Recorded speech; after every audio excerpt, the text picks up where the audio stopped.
something, listening to music, where it actually prevented the build-up of stress and shifted things to let things go back down.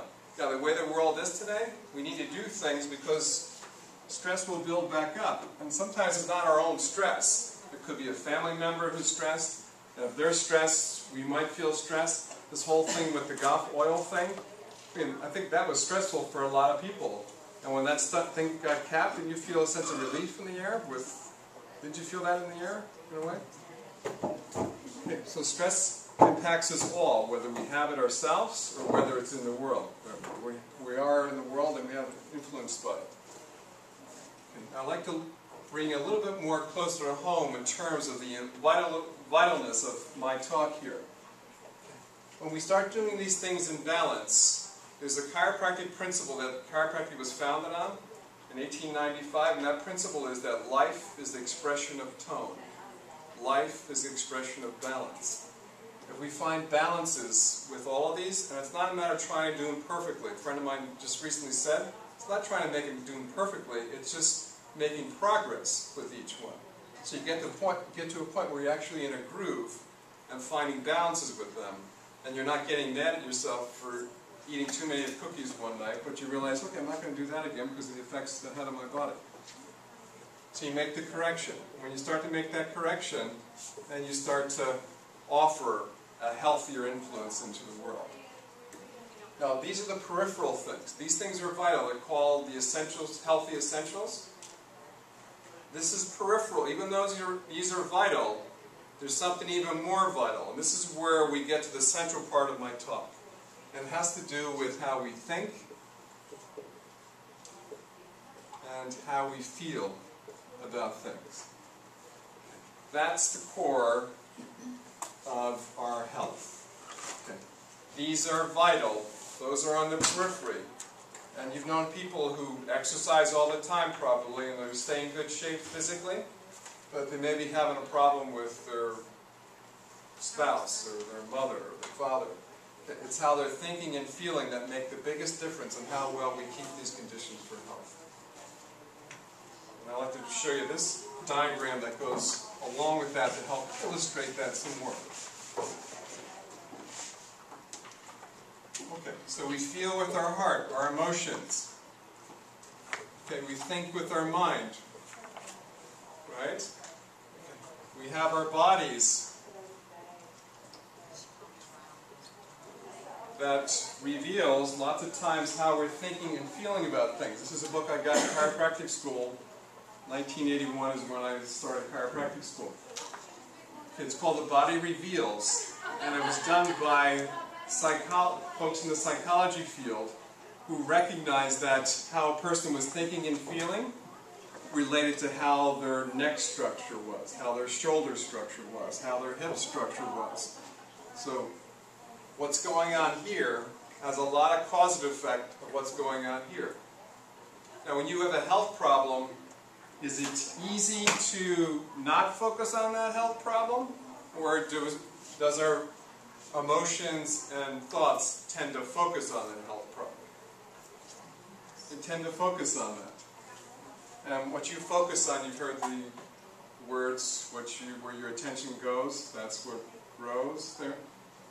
So it helps, if your attention is focused on, say, on a symptom, on any one of those symptoms on that green sheet, then that can basically make that symptom grow. Now we want to think about how we can shift that. How can we shift our emotions and our thoughts to another level where it's not so much focused on the symptom? And I want to show you this little column. Who reads Oprah's magazine? Anybody read Oprah's magazine? You've heard Oprah's magazine. Do you know what the column is on the back page? Do you know anybody know? Okay, it's called What Do I Know For Sure? Every one of her magazines has this column. What do I know for sure? Okay. Now I think Oprah's done pretty well for herself. Wouldn't you say? Good.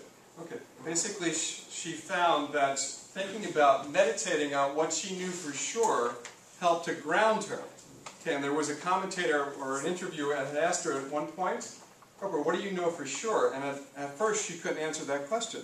So it really struck her to start thinking about what she knew for sure. Okay. Now from that point on, she started to meditate on the things she knew to be true. This is how it works. When you start thinking about things that are true, it starts to ground your heart and your mind in a direction that assists you not so much to focus on a problem or an issue, but more to focus on, say, a possibility or what needs to be done.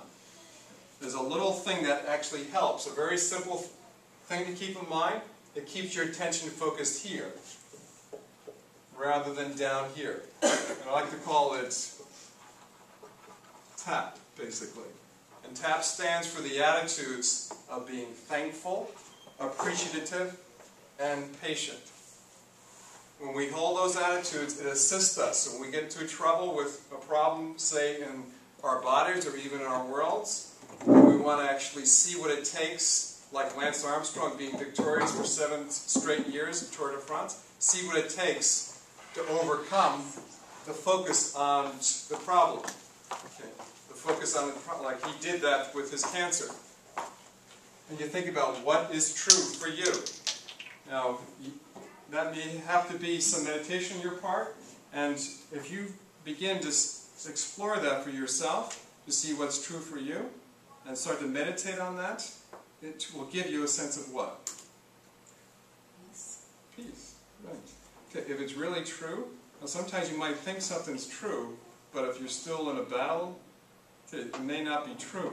But I'm sure there's things in each of our lives, in our awareness, if we really dug deep enough and explored what's actually true, it will give us a sense of peace.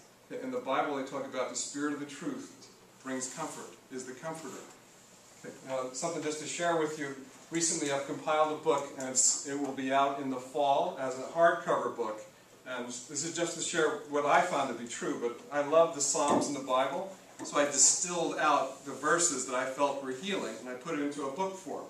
So these are actually quick hits of actually reading a verse, and we don't have to go through all the 150 Psalms, where you can actually have access to a Psalm that actually has a gem of an awareness that will bring a sense, it brings me a sense of stability. And one of the verses has to do with my integrity and uprightness upholdeth me. Okay, all I have to do is keep my integrity, keep my right posture, keep my right interest of being thankful, appreciative, and patient. Okay, that helps to ground me in situations that might be challenging me in my world or even my body.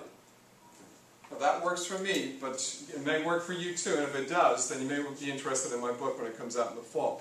If it doesn't, if you're not inclined to read the Bible or the Psalms, then do some exploring to see what does work for you that does ground you. Okay. Take some time for that relaxation time. Times when you can actually soothe your soul. Okay, I like going for walks at the river, that soothes my soul, and I do some good meditation during those times, so find the things that work for you in that respect. Now, all along with this, there's another principle in chiropractic, and it has to do with above, down, inside, out.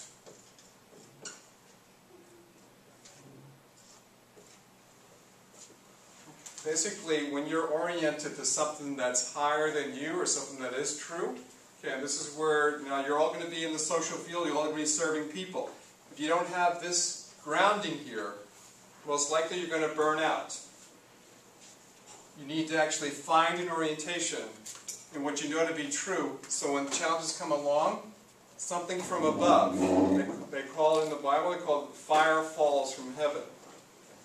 Down here, there's fire here, the fire of the truth. Or in the Star Wars, what was it, the Force, may the Force be with you?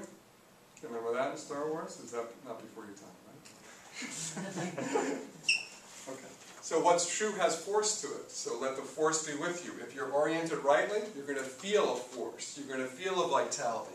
You're going to feel a brightness. Okay, and that force is going to come through down into your mind, into your heart, where you're going to feel that strength.